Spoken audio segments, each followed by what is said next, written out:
Es iepist kokā, bļa. O, man mašīna ir dirsāja.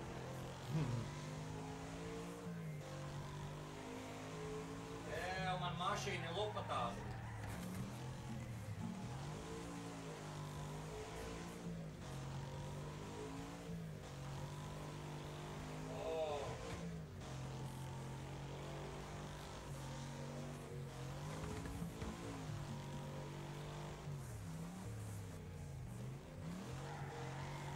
Ulds vienkārši sienāja.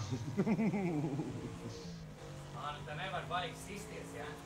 Jāsaprot. Nu jādav. Man mašīna ir totāli, es pats pat esmu saplacis. Vēl viena iesauka tai spēlē ir, nu, ja tu nebrauc sacensības, tad tu vari spēlēt, principā, tolmata simulātoru, kurš pirmais mašīnu uz tolmatu aizvedīs.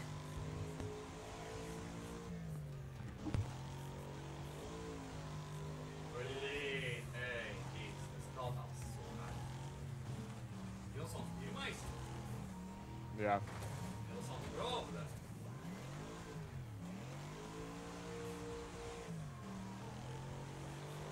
Oh my God. Bet jums settingos ir jāuzliek realistisks deviņš, tad būs interesantāk. Ir jau realistiski. Tev ir. Nu, es nezinu, Nilsons ielidoja akmenī un viņam tikai vienu hitpointu noņēma, tā kā neizskatījās. Cik tad sāk ielidot, es varu bremzēt.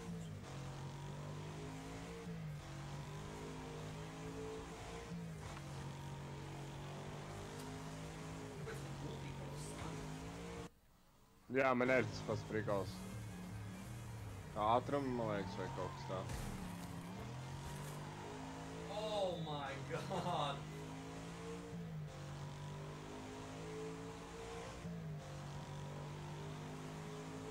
Kā tā mašīna vispārībā spēja pabraukt šitādā stāvā?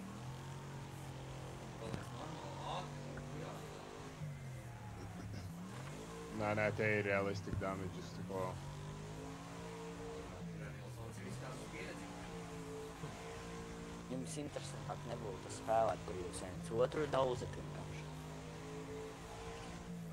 Critical damage, vai? Ko tas nozīmē? Ka tu tūlīt uzprāts. Tūlīt uzsprāgs, bet? Nā, bļaļ. Ai, īsā, bet. Tā, Vāverīts saka, nepateiks, ka Nilsonam nav tiesības brauc kā profiņš. Viņš ir izģēts vienkārši. Viņš ir beigts. Es esmu beigts. Es viņu nogalināju. Uldons ir, nē. Es labāk palasīšu čātiņu, brē. Edgars Nadīšs sāka labi soft tiekās citreiz. Nu, davai, Edgariņ, davai. Tas ir pēc Fortnite, man liekas. Nu, man tā liekas, ka jāiet Fortnite'ā, jā. Šeit jāiet būs Fortnite. Nilsons pro šajā spēlē. Nilsons dragāk kā Serģis un Rasmans. Atceries Nilsons, Serģis un Rasmans? Bļā, kur tie laiki, ne? Es pats pat biju sacensībās tajā zelta zirga trasē, jā. Ķegumā, jā. Bērnībā. Nu, bērnībā, teiksim.